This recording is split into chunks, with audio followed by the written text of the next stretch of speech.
Good morning, everyone. How are you all today? I'm going to start a new lesson today. It's called Ashrafs Invention. I will read and explain the text to you. Shall we begin? This is Ashraf's Invention by Fatima Akilu. That is Ashraf. And these are his best friends, Segan and Eugene. And I'll tell you why they're standing near a tree later. Let's begin. Let us read a story about Ashraf, a boy from Nigeria who loved to invent things. The day began like any other day, except for one thing. Ashraf was in a hurry.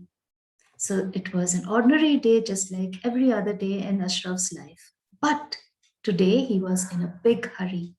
He rushed to eat breakfast, he rushed to pick up his school bag, and he rushed to get on the bus for school.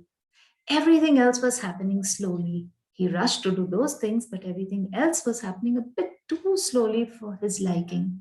He noticed that Ada, the bus driver's foot, barely touched the pedal. What he felt was that the bus driver was not driving fast enough. Ada was determined to take her time this morning. She was going too slow. When Ashraf finally glimpsed the low brown school building, he rushed to the front of the bus. At last, he had a glimpse. He caught sight of the school building. The school building was brown in color. And as soon as he saw the school building, he rushed to the front of the bus. "Not so fast," Ada boomed. She said in a loud voice. "Not so fast. Wait for the bus to stop completely first." "Sorry, Ada, I need to get to class right away," he called as he jumped out of the bus and ran to his classroom. He was in a hurry today. Let's see why. First lesson was science, but Ashraf wasn't listening. It was not possible for him to pay attention today. His eyes were on the clock. He was watching the time. He was waiting for the 11 a.m. first break. As soon as he heard the bell, he headed out to the yard. He went out to the yard. Why? He had to meet his friends. He had something important to tell them. Let's see what it is. "Hey, Eugene, do you want to come around after school to fly on my plane?" "What plane?" "Segan, come over here," Eugene called loudly. "Ashraf has a plane. Would you like to go to Jupiter or Saturn?" Well, now no plane can actually take you to Jupiter or Saturn. So you understand here that Eugene is making fun of his friend, right? "Look, I promise you that I have a plane. It can seat 4 people comfortably. Come and see," Ashraf persisted. He kept insisting. He said, "No, I promise you, I have a plane. I have invented one. And 4 people can sit in that plane very comfortably. Come and see." "Is it like the time you made a time capsule that could send us into the future?" Segan reminded him. Segan said, "Inventions? Oh my gosh. I mean, how can we believe you? There was a time when you made a time capsule and told us that it would take us into the future." And then listen to what Eugene says. "I got into so much trouble thinking that I would wake up and find myself 2 grades up. I stopped studying for my exams and got all D's." So they actually believed their friend. They believed that Ashraf had really invented a time capsule that would send them into the future. So if they are going into the future, why bother studying for any exam in the present, right? And Eugene had got himself into a lot of trouble because he thought he would be 2 grades higher. He stopped studying and he got D grades. Or is this like the time you dismantled your dad's radio, telling us that radio frequencies can turn into waves that would make us invisible? "I got into trouble for making faces thinking nobody could see me," laughed Segan. Segan's reminding him about something else, another one of his inventions. He says, "Do you remember that you had dismantled, broken down your dad's radio and told us that radio frequencies would turn into waves and make us invisible? And then I believed you. And I made faces at everyone thinking that nobody would see me. And they did see me. And I got into trouble." "Oh, Ashraf, you just never give up," said Eugene. Well, you must come. This time I have found the formula, Ashraf insisted. So Ashraf's telling his friends, no, no, no. It's not like those times. This is different. More like the formula for getting into trouble, Sagan said. Sagan says, I really don't believe you. I just know that I will get into trouble. But I will come, just for your mom's delicious chocolate cake. Did you mention chocolate? I am in, Eugene shouted. So Eugene and Sagan have agreed to go and see Ashraf's invention, not because they believe he has actually invented a plane, but because they like Ashraf's mom's chocolate cake. The friends walked towards the playground to join the rest of the class huddled in conversation. The rest of the class, all the children were grouped together, whispering something. Here come the three musketeers. I wonder what new adventure they are cooking this time, Simon declared. So there's a boy called Simon, and Simon says loudly, here come the three musketeers, referring to Ashraf, Sagan, and Eugene, because three people who are always seen together are referred to as three musketeers, which is taken from one of the very famous books written by a famous author. Okay? Alexandra Dumas. I wonder what new adventure they're cooking this time. Doesn't mean really cooking something on a stove, but planning. So I wonder what they're planning this time, Simon says. Just ignore him, Ashraf said, and don't tell him about this evening. He's warning his friends. Please don't tell him what we discussed. But do you think his friends listened to him? No. Simon, are you coming to see Ashraf's new flying saucer? We can all book where we want to go. I think I like the air in Lagos, and the sand in Kano is really pretty this time of year, Sagan called out. So Sagan's making fun of his friend. Why did you have to go and do that? Ashraf stormed off, clearly upset.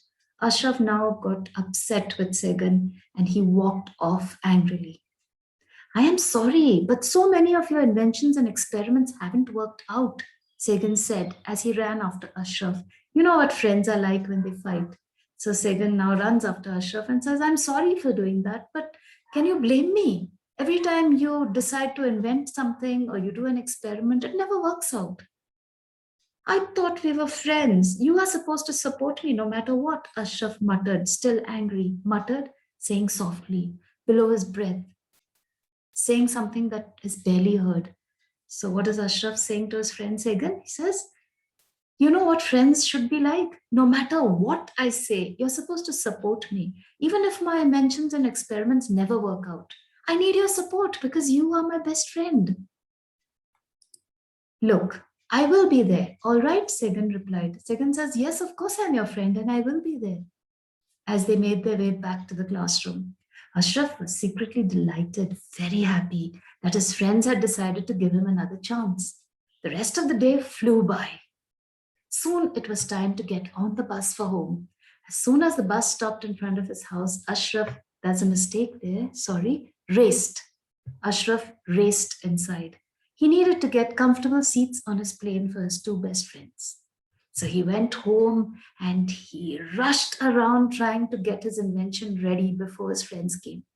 He went into the living room and grabbed his mom's favorite purple cushions. He needed some string to make sure they were fastened securely for takeoff. So he found purple cushions, which he was going to use as seats on the plane. And they were nice soft seats. But how would he place those cushions on the plane? He had to tie them to make sure they were secure and wouldn't fall off. Fasten means hold them in place. So he needed string to do that. Where would he get string? He knew just where to get it. Dad always had string in his toolbox. So he went to his dad's toolbox for the string. The only thing left then was to get some refreshments. He needed something to eat and drink. Mom's chocolate cake would do nicely, but he needed to find two tables to rest them on. Where would he keep the slices of chocolate cake? He remembered that he had a pair of round hats. Now imagine round hats, the perfect place to put a snack. Now all he had to do was to get his helmet ready and climb into the cockpit while he waited for his friends to arrive. So he got everything ready. He had the seats ready. He had the refreshments ready. He had the tables for the refreshments. And now all he needed was his helmet. And he got ready to get into the cockpit. Grabbing his yellow bicycle helmet, Ashraf made his way to the backyard. He took a minute to survey to check out his creation in its entire splendor. It was beautiful, splendid. It was magnificent, very beautiful. Strong brown body with large wide wings and solid wheels. He looked around impatiently. He could barely wait, wondering where his friends were. And then he heard them. Ashraf, where are you? This better be good. I am missing watching soccer with Dad for this, Sagan announced their arrival. This is going to make your day. Come on over, I'm at the back, Ashraf replied. He hurriedly climbed into the cockpit, pulling on his helmet. He wanted to make sure he was ready when they got around the back. He checked the wings and the wheels to make sure that everything was perfect for takeoff. Hurry, he called out loudly. Just then, Ashraf heard a rumbling coming towards him. A loud noise. What is going on, Sagan? Eugene? He asked in panic. He was so scared, a sudden feeling of fear. A horde of children, a big group of children, was trooping into his backyard, marching towards him. There were children everywhere surrounding Ashraf, staring up at him. They were all talking at once. Eugene and Sagan pushed through the crowd to get a better look at their friend. He was perched high on a mango tree, clasping onto a branch. He was holding a branch there. On two branches were two round hats with a slice of chocolate cake on each. So by now, you know what his new invention is. It's not even really an invention, is it? It's just a tree. Some flying saucer, the children muttered. They said below their breath. It is just a tree. Disappointed, they turned and walked off. Ashraf sat glumly, sadly, in his imaginary cockpit. It was imaginary because it's not real. He just pretended that it was a cockpit. You shouldn't have told everyone. Now I can't go back to school. Not ever, he said dramatically. Dramatically comes from the word drama. So he was dramatizing it and said, no, now since you told everyone, I'm never going to school again. Why? Because if he went to school, he was afraid that everyone would ask him about it. Hey, Ashraf, you said that you were inventing a plane, and what did we come and see? A tree. Is that an invention? They would keep talking about it, and he would be embarrassed. Eugene and Sagan scrambled up. They rushed up the tree, awkwardly using hands and feet. That's the meaning of scrambled up, and sat beside him. Look, Ashraf, I like all your harebrained ideas. Crazy and unlikely to succeed. That's why harebrained. Ideas that are unrealistic, stupid ideas. And one day you might build all these things for real. You might actually do all these things you plan to do. Sagan encouraged him. For now, we will help you, but you will need much more than a tree to get to space. So his friends are telling him, Sagan's telling him, do you think you could ever reach space in a tree? You two are great, Ashraf said, hugging them. Why?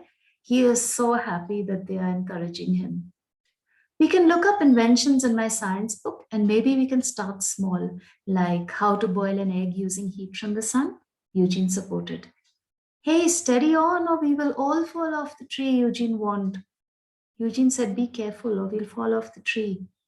And then, Ashraf, you would have to invent an instant parachute to save us. Sagan laughed as the three friends made their way down.